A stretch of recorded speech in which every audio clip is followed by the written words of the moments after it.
പ്രിയമുള്ള പ്രേക്ഷകരെ, നമ്മുടെ ചർച്ച ചെയ്യുന്നത് മേൽപ്പത്തൂർ നാരായണ ഭട്ടതിരിയുടെ നാരായണീയം. നാരായണീയത്തിലെ അഷ്ടാംഗയോഗവും തൽസിദ്ധിപ്രകാരവും എന്ന 4-ാം അംഗത്തിലെ 10-ാമത്തെ ശ്ലോകമാണ് നാം ഇവിടെ ചർച്ച ചെയ്യുന്നത്.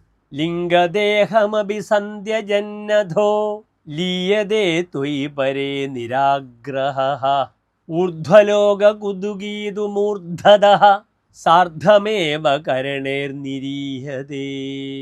ഇനി ഈ ശ്ലോകത്തിൻ്റെ പദച്ഛേദം ശ്രദ്ധിക്കുക. ലിംഗദേഹം അഭിസന്ധ്യജൻ അഥ ലീയതേ ത്വയി പരേ നിരാഗ്രഹഃ ഊർധ്വലോകകുതുകീതു മൂർധതഃ സാർദ്ധം ഏവ കരണൈഹി നിരീയതേ.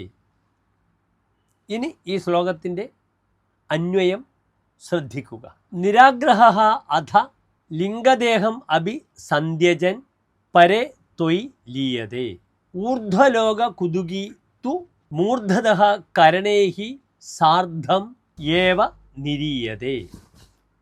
ഇനി ഈ ശ്ലോകത്തിൻ്റെ സാരാംശം, അർത്ഥം ശ്രദ്ധിക്കുക. പെട്ടെന്ന് മോക്ഷം ആഗ്രഹിക്കുന്ന യോഗി പ്രാണവായുവിനെ ഭ്രൂമധ്യത്തിൽ നിർത്തിയതിന് ശേഷം കുറച്ചു കഴിഞ്ഞ് ലിംഗശരീരത്തെ കൂടി ഉപേക്ഷിച്ച് പരബ്രഹ്മസ്വരൂപനായ അങ്ങയിൽ ലയിക്കുന്നു, അങ്ങയിൽ വിലയം പ്രാപിക്കുന്നു. ബ്രഹ്മാദി ലോകത്തെ ആഗ്രഹിക്കുന്ന യോഗിയാകട്ടെ മൂർധാവിനെ ഭേദിച്ച് ബ്രഹ്മരന്ധ്രത്തിലൂടെ സൂക്ഷ്മ ശരീരത്തോടു കൂടെ തന്നെ നിർഗമിക്കുന്നു. ഇതാകുന്നു ഈ ശ്ലോകത്തിൻ്റെ സാരം. നമസ്തേ.